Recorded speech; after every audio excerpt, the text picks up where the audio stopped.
They called her the silent patient, a woman who shot her husband 5 times and then never spoke another word again.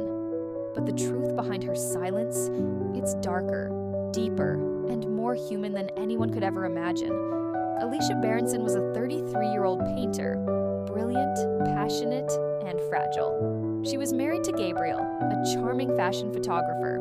To everyone around them, they were the perfect couple. Successful, beautiful, madly in love.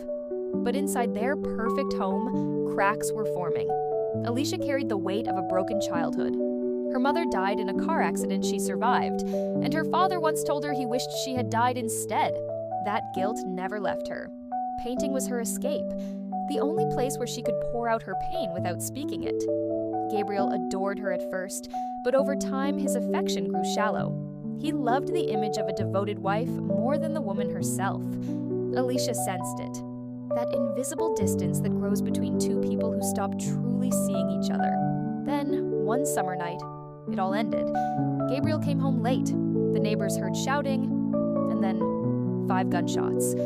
When the police broke in, Gabriel was found tied to a chair, dead. Alicia stood nearby, blood on her hands, the gun still warm, and she said nothing. Not a word in her defense, not even a sound. From that moment, she became the silent patient. Instead of prison, she was sent to a psychiatric hospital called the Grove. There, she lived in silence for years, painting, breathing, existing, but never speaking. The only thing she ever expressed was through one final painting, a self-portrait titled Alcestis. In Greek myth, Alcestis was a woman who sacrificed her life for her husband, and when she returned from death, she said nothing. Alicia's painting was a mirror of that story. A woman who gave everything, and in return, lost her voice. Then came Theo Faber, a psychotherapist who became obsessed with her case. He believed she wasn't mad, just misunderstood.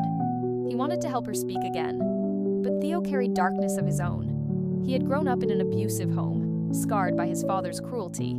His marriage to Kathy was falling apart, and soon he discovered Kathy was having an affair. Theo's obsession with Alicia grew stronger as his life crumbled. He joined the Grove just to meet her. He began therapy sessions, patient and gentle, trying to break through her silence. But as he dug deeper into her past, he found her old diary. The diary revealed that before the murder, Alicia believed someone was following her, watching her house, leaving small clues that proved she wasn't safe.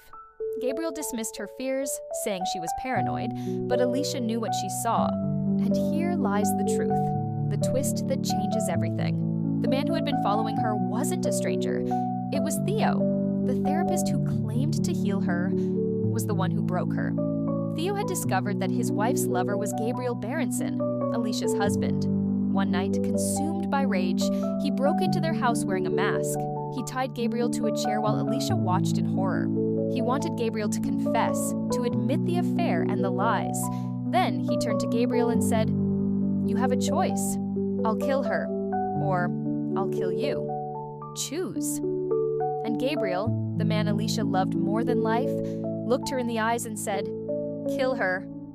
That moment shattered her completely.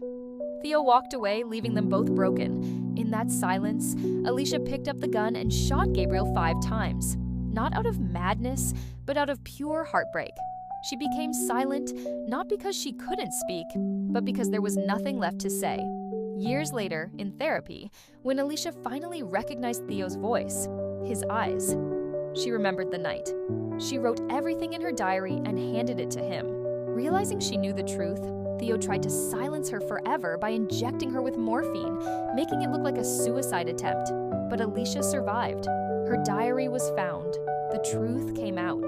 The therapist who wanted to save her was exposed as the man who destroyed her life. Theo was arrested. Alicia went back to her silence, not as a victim, but as someone who no longer needed words to tell her story. Her silence spoke for her. It was strength, defiance, and revenge all in one. Sometimes silence isn't weakness, it's the loudest scream. Alicia's silence wasn't madness, it was her power.